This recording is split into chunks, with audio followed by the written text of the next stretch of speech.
I met him first when I came in. We sat next to one another, and I asked him what he did. And he said, I counsel men, and specifically men who have been through divorces. And I went, wow, if ever there was some sort of divine intervention, as the first person I meet, that was me, to a T. And we got to talking, and I think Melissa even took a funny selfie with him. And we sat with him for a whole entire day. And to sit with him and get to know him and talk to him, you realize there's something special about this guy. And ever since then, followed his content, gotten to know him, talked to him a few times here and there, and told him that at some point, he will be my coach, and at some point, maybe he'll be your coach too. But he started as a minister. He's done that in front of 40,000 plus people. He was an elite athlete. He's a coach, a consultant, a speaker, a communicator, an entrepreneur who is committed to helping men become better men. From Embrace the Lion, ladies and gentlemen, Cody Jefferson. Come on out, Cody.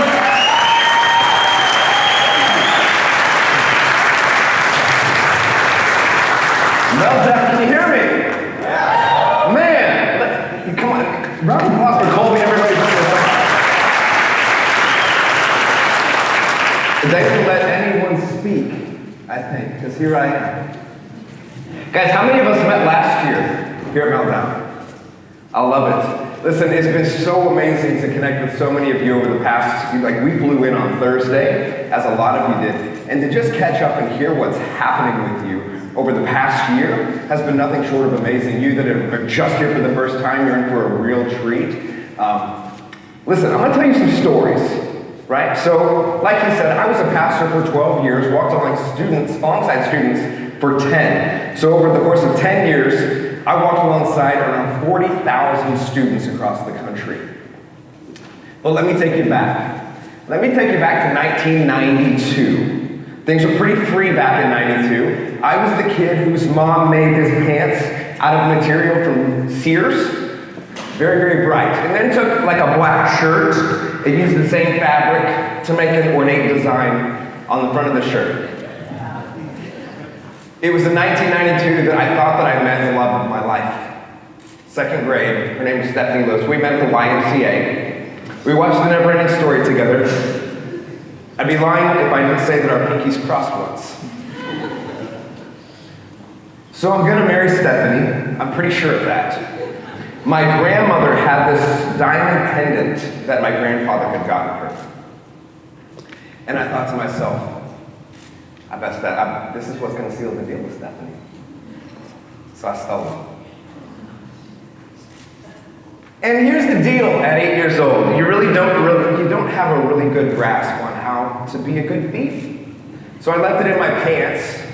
Dad goes to do the wash. That's what we call it in Oklahoma. Maybe you might call it the laundry. So when Dad's doing the wash, he finds the pendant and he asks me where it comes from. I obviously break down crying. It comes from my grandmother. We go to my grandmother's house because in my family, if you do something wrong, you just confront it head on, right? So we're just going to drive your happy ass on over to Nanny's, and you're going to let her know you stole from her. So we go into the bedroom with my grandmother, and I have to tell her, except I don't tell her because I'm really embarrassed, but I think she's going to have my back because I'm 8 years old. I'm very wounded right now, and I'm very embarrassed. So listen, I'm going to give you this back. We're going to have an understanding that I took this, and it's gonna be fine. So then we come back out, my dad's there, my grandfather, happy. Did you tell her? Yep, told her. Looks at my grandmother, did he tell you? No.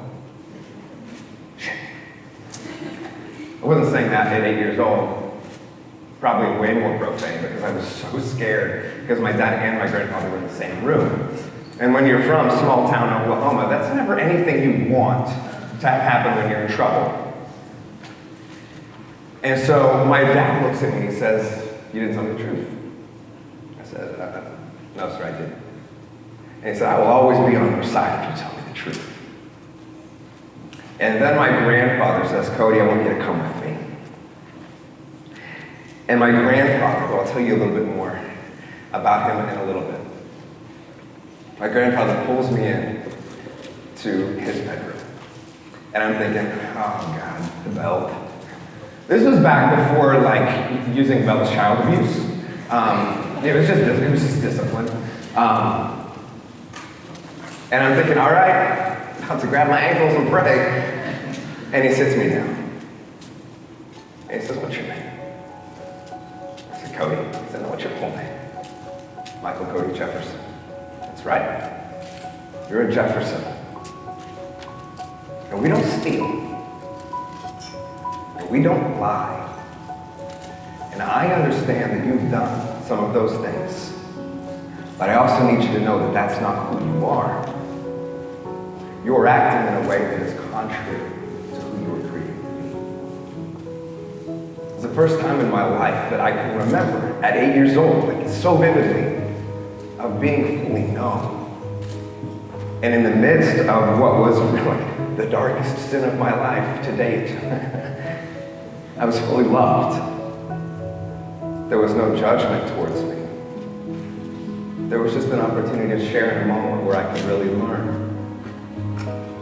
Where I could be vulnerable with a man that was the patriarch of our family. See, my grandfather, if you ever come to Bixby, Oklahoma, which, by the way, you're all welcome, we'll have a seat at the table for you. You can't go anywhere without hearing about Charlie Jefferson. That's my grandfather. From being the president of the Oklahoma Gospel Singing Association for a number of years, head chaplain of the Baptist Church.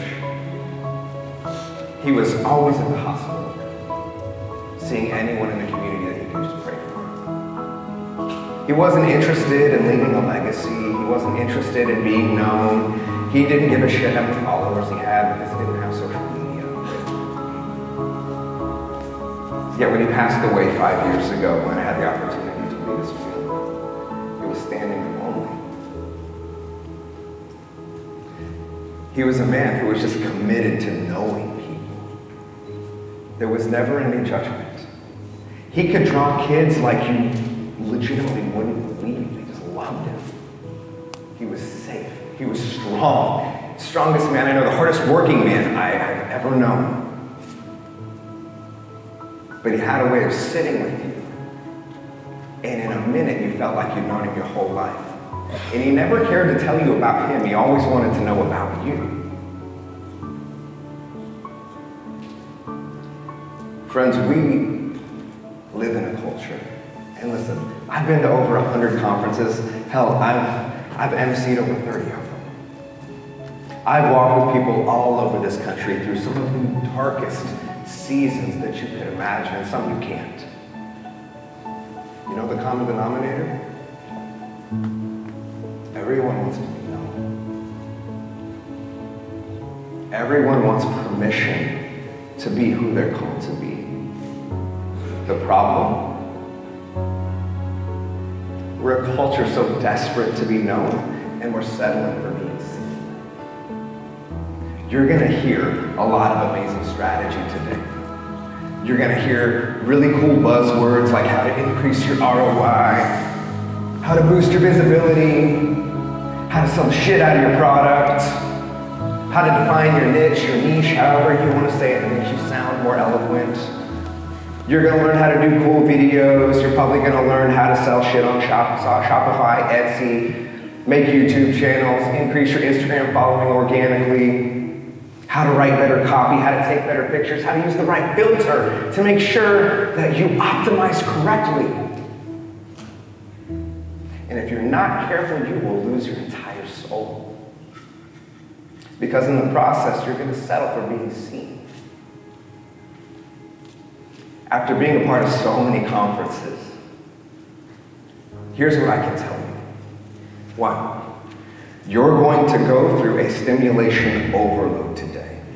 You're going to be all hopped up on caffeine and ideas and dopamine, and you're going to be taking notes, and it's going to be amazing, and you're going to implement all this stuff when you get home, only you're not. Of the 300 people that are here today, statistically, 3 of you are going to implement what you actually learn. You know why? Because you just don't know how to do it. And you're not going to take the time to learn. That's okay. It's okay. Some of you are going to think that you have to be everyone in this place because everyone needs to see you, everyone needs to follow you, everyone needs to know what it is that you have to offer and what it is you have to sell. And you're going to miss the most important part of this entire opportunity.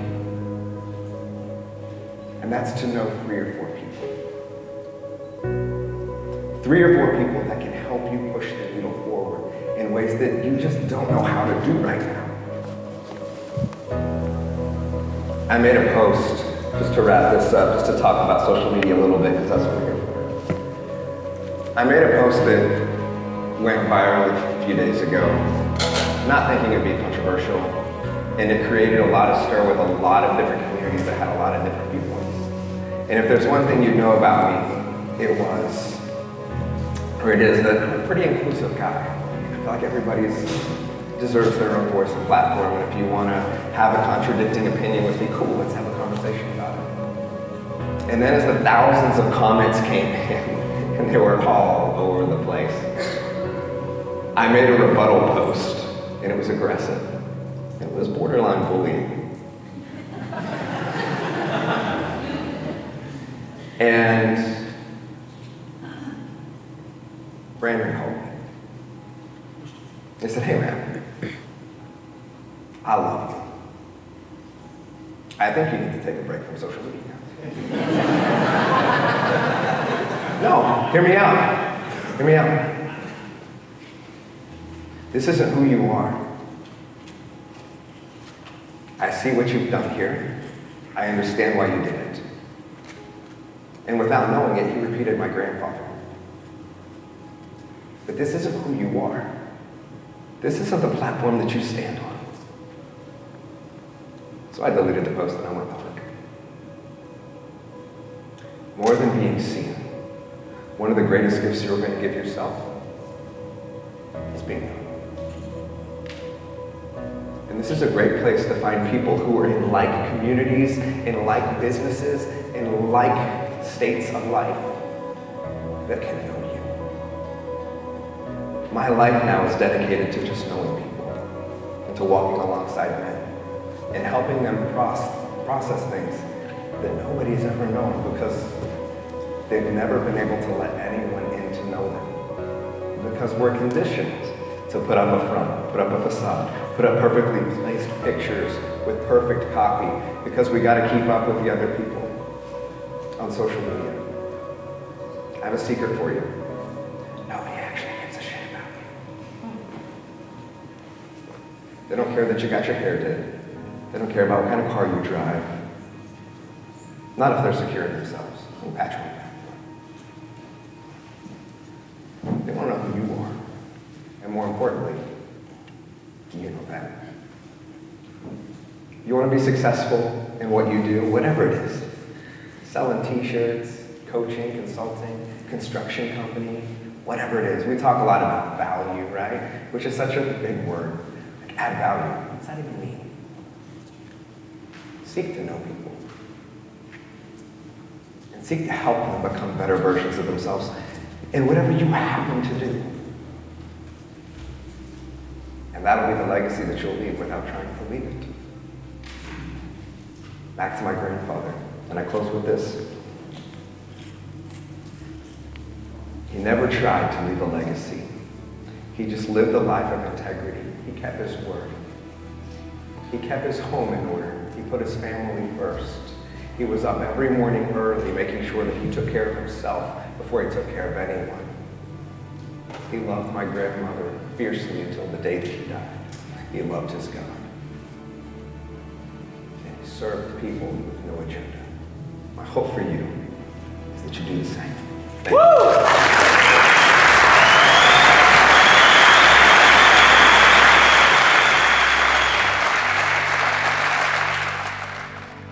Why did I meet Stephen Fielding? Why did I meet Colby K? Why was I here today all day long, just as you were, to hear all these amazing speakers? Why are you here? And the challenge, really, I believe, came from Cody Jefferson. Early in the morning, he made a comment that I hope resonated with you as badly and as deeply as it resonated with me. Instead of swapping cards with everyone here at Meltdown, what would happen if you just singled out 1 or 2 or 3 people that you could actually have a meaningful conversation with?